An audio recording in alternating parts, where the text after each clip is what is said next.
The mansion stood like a fortress on the hills of Beverly Hills, its white walls gleaming under the California sun. From the outside, it looked perfect, the kind of home that screamed success and happiness. But inside, a young man sat by his bedroom window, staring out at a world he felt he could never truly be part of. David Wellington was 22 years old and had everything most people could only dream of. His father owned one of the biggest tech companies in the world, worth billions. The family had houses in 3 different countries, a private jet, and cars that cost more than most people's homes. David's closet was filled with designer clothes. His room had the latest gaming systems, and his bank account had more money than he could spend in 10 lifetimes. But none of that mattered to him anymore. 6 years ago, on a perfect summer day, David's life had changed forever. He was 16 then, full of dreams and energy. His parents had thrown a huge party at their beach house to celebrate the end of his sophomore year. All his friends were there, swimming and having fun in the crystal blue pool. David had always been a show-off, the kind of kid who loved being the center of attention. That day, he decided to impress everyone with a perfect dive from the highest diving board. He had done it hundreds of times before. The board was 15 feet high, and David felt like he was flying every time he jumped. But that day, something went wrong. Maybe he was too excited, maybe he miscalculated, or maybe it was just bad luck. Instead of diving cleanly into the deep end, David hit the pool's edge. The sound was horrible, a crack that echoed across the water and silenced every conversation. The next thing David remembered was waking up in a hospital bed 3 days later. His parents were there, their faces red from crying. The doctor, a kind woman with gentle eyes, sat down next to his bed and explained what had happened. David's spine was badly injured. The damage was permanent. He would never walk again. At first, David thought the doctor was wrong. He was young and strong. Rich people had access to the best medicine in the world. Surely money could fix anything. His father immediately hired the top spinal cord specialists from around the globe. They flew to Switzerland, Germany, and Japan, looking for experimental treatments. For 2 years, David tried everything: surgery, experimental drugs, physical therapy, even treatments that weren't approved yet. His father spent millions, but nothing worked. The doctors all said the same thing: the damage was too severe. David would spend the rest of his life in a wheelchair. That's when the anger started. David became a completely different person. The happy, outgoing teenager disappeared, replaced by someone bitter and mean. He pushed away his friends one by one. When they tried to visit, he would say cruel things until they stopped coming. He dropped out of regular school and finished his education with private tutors, but even they struggled to deal with his attitude. The house staff knew to stay away from David unless absolutely necessary.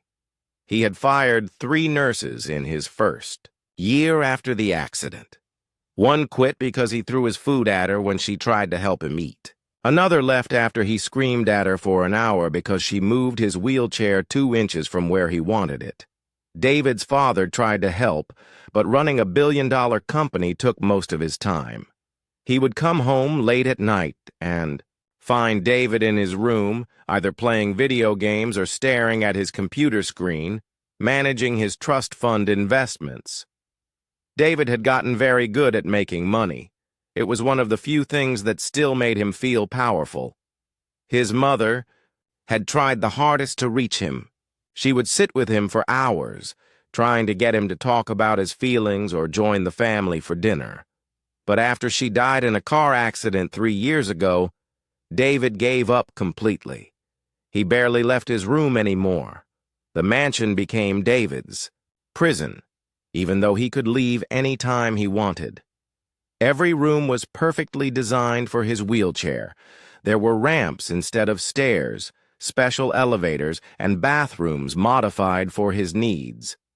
The pool had a mechanical lift that could lower him into the water, but he never used it.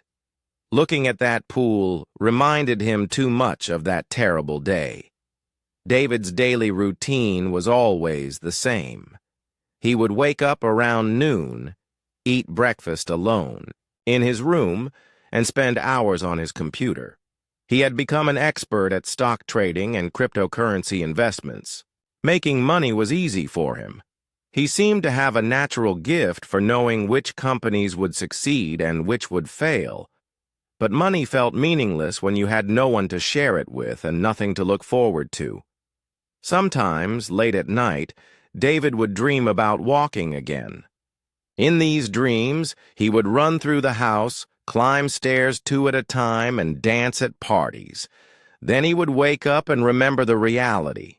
His legs were still there, but they might as well have been made of stone. He couldn't feel them or move them, no matter how hard he tried. The physical therapists still came twice a week, but David barely participated anymore. They would move his legs, trying to keep his muscles from getting worse, while he played games on his phone and ignored them. They tried to encourage him, telling him about new research and treatments that might help someday. David had heard it all before and stopped believing in someday. What hurt the most was watching life go on without him. Through his window, he could see people jogging down the street, children playing in the park across from their house, couples walking hand in hand. Everyone seemed to move so easily, so naturally. They probably never even thought about how amazing it was to simply put one foot in front of the other. David's bedroom had become his entire world. It was huge, bigger than most people's apartments. One wall was covered with computer screens showing stock prices and news feeds. Another wall had a massive TV with every streaming service available. His bed was a high-tech hospital bed that could move into any position he wanted. He had a mini fridge filled with his favorite drinks and a coffee machine that made perfect espresso at the touch of a button. But for all its luxury, the room felt like a cage. The worst part was how people looked at him now. When he did leave the house for doctor's appointments or business meetings, he could see the pity in their eyes. Some people tried to hide it, but David had gotten good at reading faces. There were the ones who talked to him like he was a child, speaking slowly and loudly as if being in a wheelchair had affected his brain. There were others who looked uncomfortable and avoided eye contact completely. Then there were the ones who tried too hard to be inspiring. They would tell him stories about other people in wheelchairs who had achieved great things, as if hearing about someone else's success would magically make his own situation better. David hated those conversations the most. His father had tried, hiring companions, young men around David's age who were supposed to be his friends. They were usually college students who needed money and didn't mind spending time with a rich, disabled guy, but David could always tell they were just there for the paycheck. Real friendship couldn't be bought no matter how much money you had. The house staff changed regularly because David made their jobs so difficult. He would complain about everything. The food was too hot or too cold. His room wasn't clean enough, or they were too loud when they worked. Deep down, David knew he was being unfair, but he couldn't seem to stop himself. Making other people miserable was the only thing that made him feel like he had any control over his life. Every evening, David would sit by his window and watch the sunset paint the sky in brilliant colors. It was beautiful, but it also reminded him that another day had passed without anything changing. Tomorrow would be exactly like today, and the day after that would be the same as tomorrow. He had stopped making plans or setting goals. What was the point? Everything he had ever wanted to do required legs that worked. He couldn't travel the way he wanted to. Airports and hotels were always a hassle. He couldn't play the sports he used to love. He couldn't even do simple things, like grocery shopping or going to a movie theater without it becoming a big production. Sometimes David wondered what his life would have been like if the accident had never happened. He probably would have gone to college, maybe studied business like his father. He might have had a girlfriend by now, maybe even be thinking about getting married. He could have worked in the family company or started his own business. That felt impossible now. As the weeks turned into months and the months turned into years, David's world got smaller and smaller. He stopped trying to go out, stopped answering phone calls from old friends, and stopped believing that anything would ever change. That was his life on the day everything started to turn around. The day a new maid walked through their front.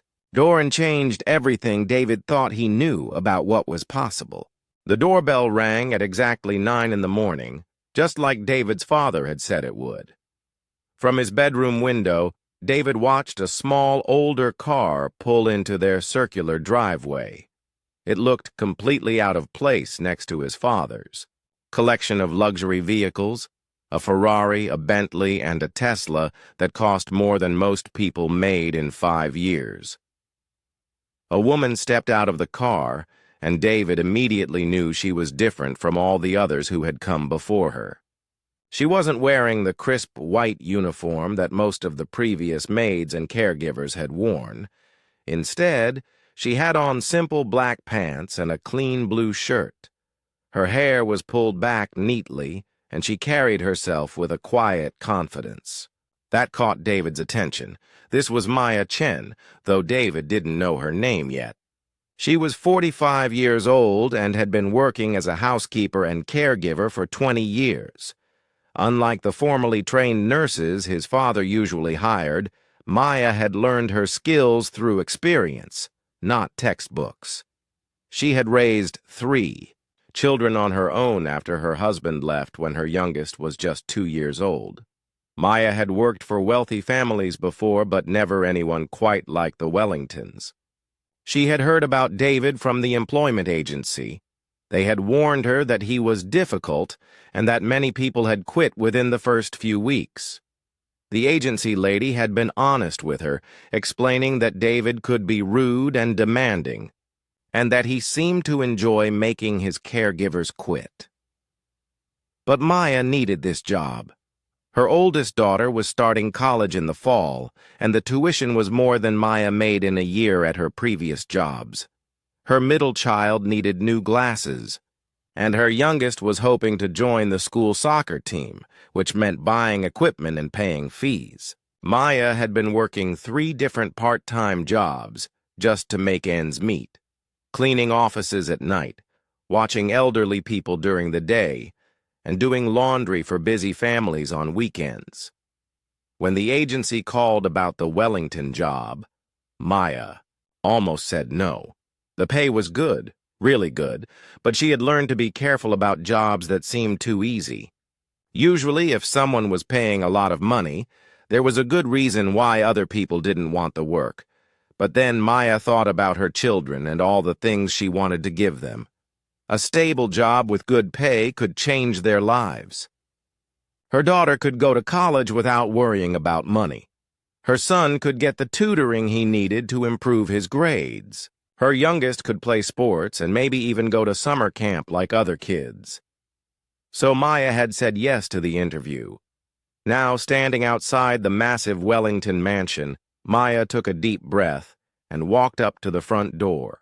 She had seen big houses before, but this one was something else entirely. It looked like a palace, with tall white columns and perfectly trimmed gardens. The front door was made of dark wood and was so tall that Maya felt tiny standing in front of it.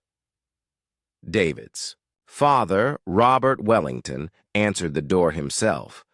Maya was surprised by this. Most wealthy people had their staff answer doors.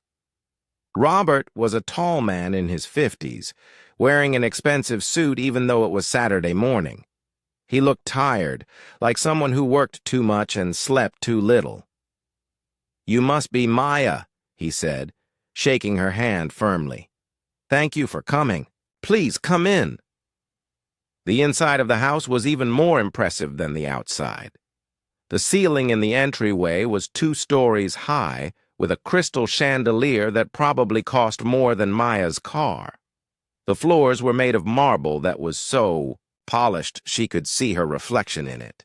Expensive paintings hung on the walls, and fresh flowers were arranged in vases that looked like they belonged in a museum. Robert led her to his office, which was bigger than Maya's entire apartment. Floor-to-ceiling windows looked out over the city, and she could see the ocean in the distance. His desk was huge and made of dark wood, covered with computer screens and stacks of papers. "Please, sit down," Robert said, gesturing to a leather chair that was more comfortable than Maya's bed at home. "I want to be honest with you about this job. My son, he's been through a lot. He was in an accident 6 years ago, and he's been in a wheelchair ever since. But the physical disability isn't the real challenge." Robert paused, looking out the window. Maya could see the pain in his eyes when he talked about his son. "David has become very angry," Robert continued. "He pushes people away. He's rude to the staff, he refuses to participate in therapy, and he's made several caregivers quit. I've tried everything. Professional counselors, different doctors, even life coaches. Nothing seems to help." Maya listened carefully, not saying anything. Yet, she had dealt with angry people before. Sometimes, when people were in pain, they lashed out at everyone around them. It was their way of trying to control something when everything else felt out of control. The last caregiver lasted only 2 weeks, Robert said. David told her that her cooking was terrible, that she was stupid, and that she should find a different job. She was a registered nurse with 15 years of experience, and she cried when she quit. Maya nodded. "What exactly would you need me to do?" "Mainly, just be here," Robert said.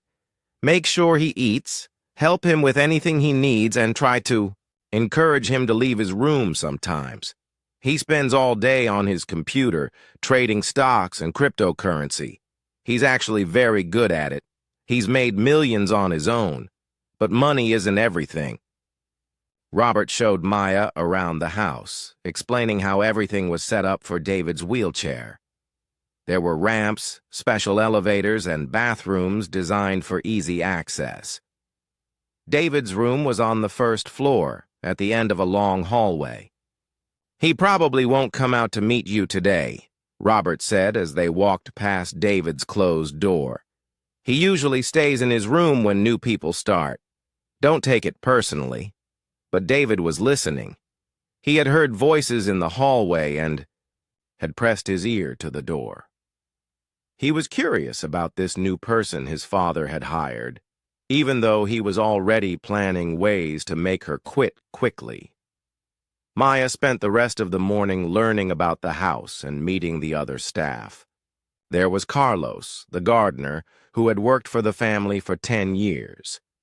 There was Linda, who came twice a week to do deep cleaning. There was also James, the cook, who prepared David's meals and left them outside his room since David refused to eat with anyone else. Everyone was nice to Maya, but she could tell they were all a little sad. They clearly cared about David but didn't know how to help him. Linda told Maya that David used to be such a happy kid, always laughing and playing jokes on everyone. Carlos remembered teaching David how to plant flowers in the garden when he was little. "He was so excited about everything back then," James said while showing Maya the kitchen. "He would come in here and help me cook, asking a million questions about every ingredient. Now, he barely eats the food I make for him." Maya could see how much everyone missed the old David. It made her sad, but it also made her determined. She had helped angry, hurt people before. Sometimes all they needed was someone who wouldn't give up on them. Around lunchtime, Maya prepared a sandwich and some fruit for David. James had told her what David usually liked to eat, though he warned her that David's appetite wasn't very good lately. Maya knocked gently on David's door. "Leave it on the floor," came a voice from inside. It was cold and unfriendly. "Hello, David," Maya said calmly. "My name is Maya. I'm going to be helping around the house. I made you a sandwich." "I said, leave it on the floor," David repeated, louder this time. Maya did as he asked, but she didn't walk away immediately. "I know you probably don't want to talk to me right now," she said to the closed door. "That's okay, but if you need anything, just let me know." She could hear David moving around in his room, probably in his wheelchair. She imagined him sitting by the door, listening to her, but not wanting to respond. "I'll be here when you're ready," Maya added softly, then walked away. David waited until he was sure she was gone before opening his door to get the sandwich. As he ate, he thought about Maya's voice. She hadn't sounded fake cheerful like some of the others. She hadn't tried to force him to talk or made him feel like a project she needed to fix. She had just been normal. Still, David wasn't ready to trust anyone new. He had been disappointed too many times before. Tomorrow, he decided, he would test this Maya person and see how long it took to make her quit like all the others. For 3 weeks, David tried everything he could think of to make Maya quit. He complained about the temperature of his food, claiming it was always too hot or too cold. He criticized the way she folded his clothes, saying she was doing it all wrong, even though she folded them exactly the same way the previous caregivers had. He even accused her of moving his computer mouse a few inches from where he had left it, as if she was deliberately trying to annoy him. But Maya never got angry. She never raised her voice or argued back.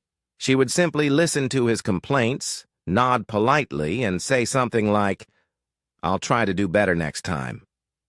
Her calm responses frustrated David more than if she had yelled at him. He was used to getting big reactions from people.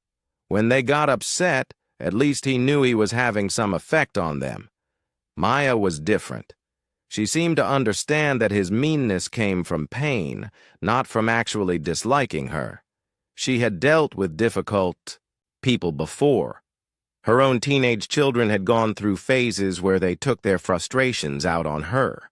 She knew that sometimes people acted worst toward the people they trusted most, because they knew those people wouldn't abandon them. During those first few weeks, Maya learned David's routine by watching and listening. She noticed that he stayed up very late, often until 3 or 4 in the morning, working on his computer. She could hear the clicking of his keyboard and the occasional sound of his voice when he made phone calls to business partners in different time zones. Because he went to bed so late, he usually slept until noon or later. Maya also noticed that David never left his room except to go to the bathroom. All his meals were delivered to his door. He had exercise equipment in his room that he never used. The physical therapists still came twice a week, but Maya could tell from their frustrated expressions when they left that David wasn't cooperating with them. What surprised Maya most was how smart David was. She could hear him on business calls discussing complicated financial deals with people much older than him. He spoke confidently about stock markets, cryptocurrency, and investment strategies that Maya didn't even understand. Despite being only 22, he had already made millions of dollars through his trading. His father had been right. David was brilliant when it came to making money. But Maya could also hear the loneliness in his voice during quiet moments. Sometimes, late at night, She would walk past his room and hear him talking to himself or sighing heavily. Once she thought she heard him crying, but when she knocked gently to ask if he needed anything, he quickly told her to go away. Maya's own life was busy during this time. Every morning before coming to work, she got her youngest daughter ready for school. Every evening after work, she helped her middle child with homework and made dinner for her family. On weekends, she did laundry, grocery shopping, and all the other tasks that single mothers had to handle alone. But Maya was also pursuing something that she kept secret from everyone, including her own children. 3 evenings a week, after her kids were asleep, Maya would drive to a small dance studio in a run-down part of town. The studio was nothing fancy, just a room with mirrors on the walls and a sound system that was older than her car. But for Maya, it was the most important place in her life. Maya had been born with a club foot, a condition where one of her feet was twisted inward and downward. Her family had been too poor to afford the surgery that could have fixed it when she was a baby. As Maya grew up, she learned to walk despite her deformed foot, but it was painful and difficult. Other kids at school sometimes made fun of the way she limped. When Maya was 20, she finally saved enough money to have the surgery that partially corrected her foot. It was better, but not perfect. She still walked with a slight limp, and her left foot would always be weaker than her right foot. The doctor told her she should avoid activities that put stress on her feet and legs. But Maya had always loved to dance. Even as a little girl with a twisted foot, she would dance alone, in her bedroom, moving to music only she could hear. After her surgery, she decided to try taking a real dance class. The instructor was skeptical at first, worried that Maya might hurt herself. But Maya was determined. It took years of practice, but Maya developed her own style of dancing that worked with her physical limitations instead of against them. She learned to use her upper body strength to compensate for her weaker foot. She created movements that were beautiful precisely because they were different from traditional dance. Where other dancers might leap, Maya would spin. Where others would balance on their toes, Maya would create flowing movements with her arms that were just as captivating. Eventually, Maya became good enough to teach other people. The studio where she practiced allowed her to teach classes for children with physical disabilities. These kids, some in wheelchairs, some with missing limbs, some with conditions similar to Maya's, learned that their bodies could create beauty even if they couldn't move the way other people did. Maya had never told anyone at the Wellington house about her dancing. It felt too personal, too private.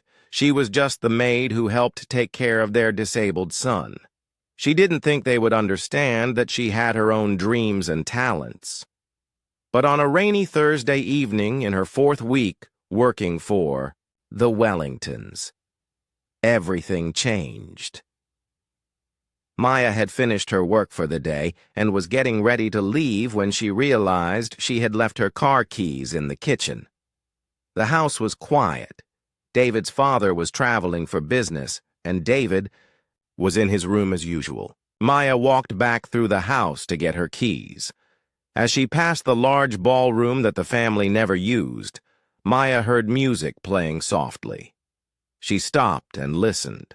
It was a beautiful, slow piece, the kind of music that made her want to move. The ballroom door was slightly open, and Maya could see that someone had left the lights on. Maya looked around to make sure no one was watching, then quietly pushed the door open. The ballroom was enormous, with polished wooden floors and mirrors along one wall. A crystal chandelier hung from the ceiling, casting sparkles of light across the room. It was like something from a fairy tale. The music was coming from a sound system that someone had left on. Maya had never seen such a perfect space for dancing. The floors were smooth and beautiful, the ceiling was high, and there was so much room to move. Before she could stop herself, Maya stepped into the room. She had been working hard all day, and her body was tired and tense. Dancing always made her feel better, like it washed away all her stress and worry. Maya started with simple movements, just stretching and warming up her muscles. But as the music continued, she found herself dancing more freely. She had been taking care of everyone else for so long. Her children, her employers, everyone who needed her help. For these few minutes, she could just be herself. Maya lost track of time as she moved across the polished floor. She incorporated all the techniques she had learned over the years, creating a dance that told the story of her life. The struggles, the pain, the determination, and finally, the joy of discovering what her body could do despite its limitations. She didn't notice that someone was watching her. David had been working on his computer when he heard unfamiliar sounds coming from somewhere in the house. Curious despite himself, he had wheeled out of his room to investigate. He followed the sounds down the hallway until he reached the ballroom, where he could see through the crack in the door. What David saw took his breath away. Maya was dancing, like nothing he had ever witnessed before. Her movements were fluid and powerful, full of emotion and grace. But what amazed David most was that he could see she was dancing with some kind of physical limitation. Her left foot didn't move, quite the same way as her right foot. Yet instead of making her dancing look awkward, it made it more beautiful, more real, more human. David watched in complete silence as Maya transformed the empty ballroom into something magical. He had never seen anyone move with such passion and determination. Here was someone who had found a way to turn her limitation into something extraordinary. For the first time in 6 years, David forgot about his own problems. He forgot about his anger and his wheelchair and his belief that life was over for him. All he could think about was the incredible woman dancing in front of him, showing him that the human spirit could create beauty no matter what obstacles it faced. David barely slept that night. Every time he closed his eyes, he saw Maya dancing in the ballroom, moving with a grace and power that seemed impossible. He kept thinking about how she had turned what looked like a disability into something beautiful. For 6 years, David had been telling himself that his life was over because he couldn't walk. But Maya had shown him that maybe he had been thinking about everything wrong. The next morning, David did something he hadn't done in months. He woke up early and wheeled himself out of his room before Maya arrived for work. He wanted to see her face, to look into her eyes and understand how someone could be so strong.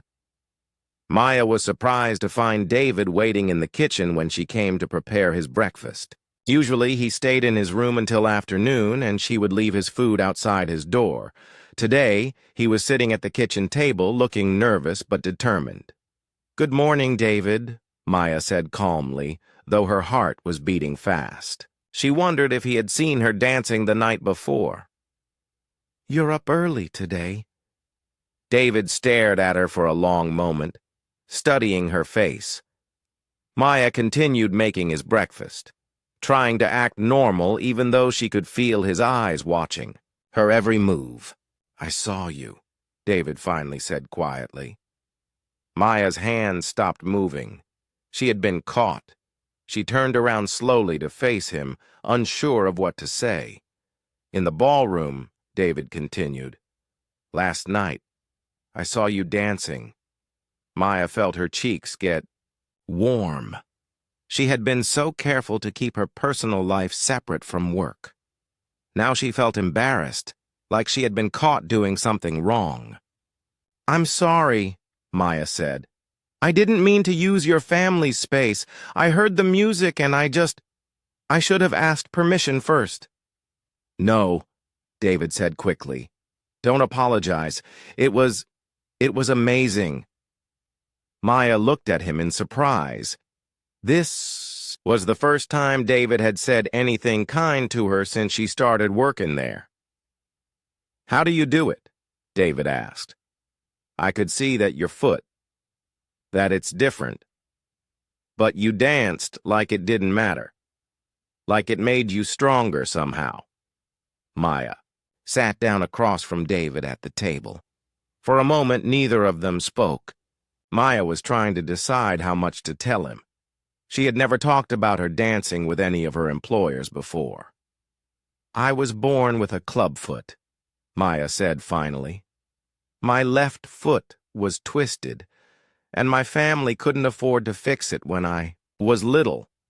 I spent my whole childhood walking differently than other kids. People stared at me, made comments. I felt broken. David nodded, understanding exactly what she meant. He had felt the same way since his accident. When I finally got surgery to fix it partially, the doctor told me I should avoid dancing or sports, Maya continued.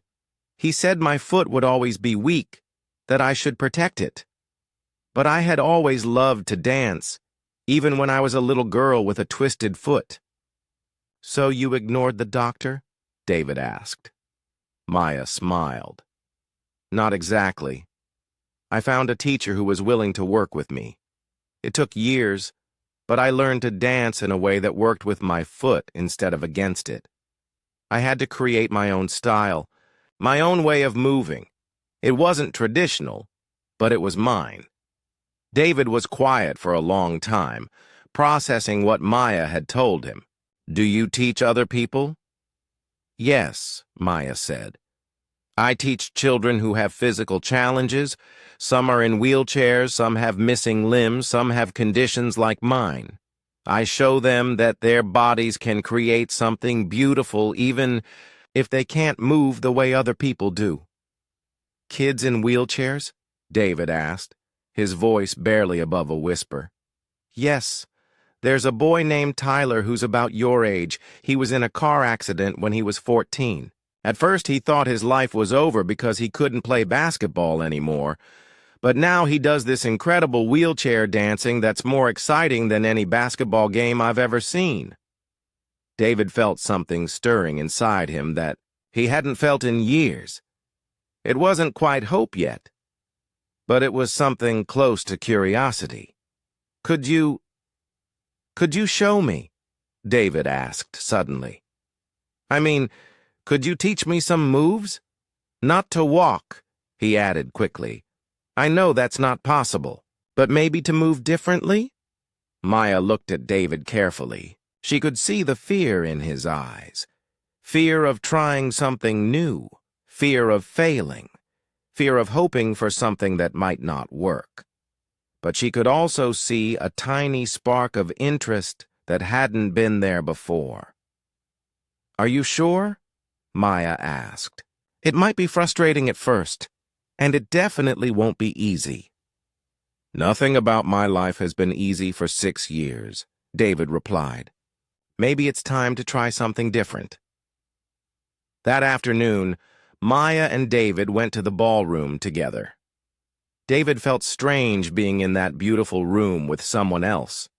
He had avoided it for years because it reminded him of all the dancing he would never be able to do. Maya started by showing David simple movements he could do from his wheelchair. She taught him how to use his arms and upper body to create flowing motions that looked like water or wind. She showed him how to spin his wheelchair in ways that became part of the dance instead of just transportation.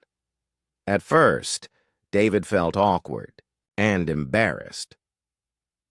His movements were stiff and uncertain. He kept stopping and saying he looked stupid, that this was pointless. But Maya was patient with him, the same way she was patient with her young students. Don't think about how it looks, Maya told him. Think about how it feels. Dance isn't about being perfect. It's about expressing what's inside you. Slowly, David began to relax. Maya put on different types of music and encouraged him to move, however felt natural. She didn't try to force him to copy her movements exactly. Instead, she helped him find his own way of expressing rhythm and emotion. The breakthrough came during their third session together. Maya was playing a piece of music that was sad and beautiful at the same time. Instead of trying to think about what moves to do, David just closed his eyes and let himself feel the music. His arms began to move in slow, graceful arcs. His wheelchair became an extension of his body as he turned and glided across the smooth floor. For the first time since his accident, David forgot about everything except the moment he was living in right then. When the music ended, David opened his eyes to find Maya watching him with tears on her cheeks. "That was beautiful," she said softly. "You were dancing with your whole heart." Over the following weeks, David began to change in ways that surprised everyone who knew him. He started getting up earlier and spending time outside his room, was more polite to the house staff, and he even started eating meals in the dining room instead of alone in his bedroom. But the biggest change was in David's attitude. The angry, bitter young man who had pushed everyone away was slowly being replaced by someone who was curious about life again. He started asking Maya about her students and her teaching. He wanted to know their stories, how they had learned to overcome their challenges. Maya began bringing videos of her classes to show David. He watched in amazement as children and teenagers with various disabilities created their own forms of dance. Some moved from wheelchairs, others used crutches or prosthetic limbs, and some, like Maya, danced despite feet or legs that worked differently than normal. "They're all so brave," David said one day after watching a video of a girl with one arm, performing a solo that left him speechless. "No braver than you," Maya replied. "It takes courage to start over, to try something new when you've been hurt. Every time you come to the ballroom and practice, you're being brave." David had never thought of himself as brave. Since his accident, he had felt like a coward, hiding from the world in his room. But Maya helped him see that there were different kinds of courage. Maybe he couldn't walk anymore, but he could still choose how to live his life. 3 months after that first dance lesson, David did something that shocked his father. He asked if he could visit Maya's dance studio to meet her students. Robert couldn't believe it when David voluntarily left the house for something other than a doctor's appointment. At the studio, David met kids who reminded him of himself before the accident, full of energy and dreams, but dealing with challenges that seemed impossible. They welcomed him immediately, eager to show him their routines and hear his story. That night, David called his father into the ballroom. "I want to show you something," he said.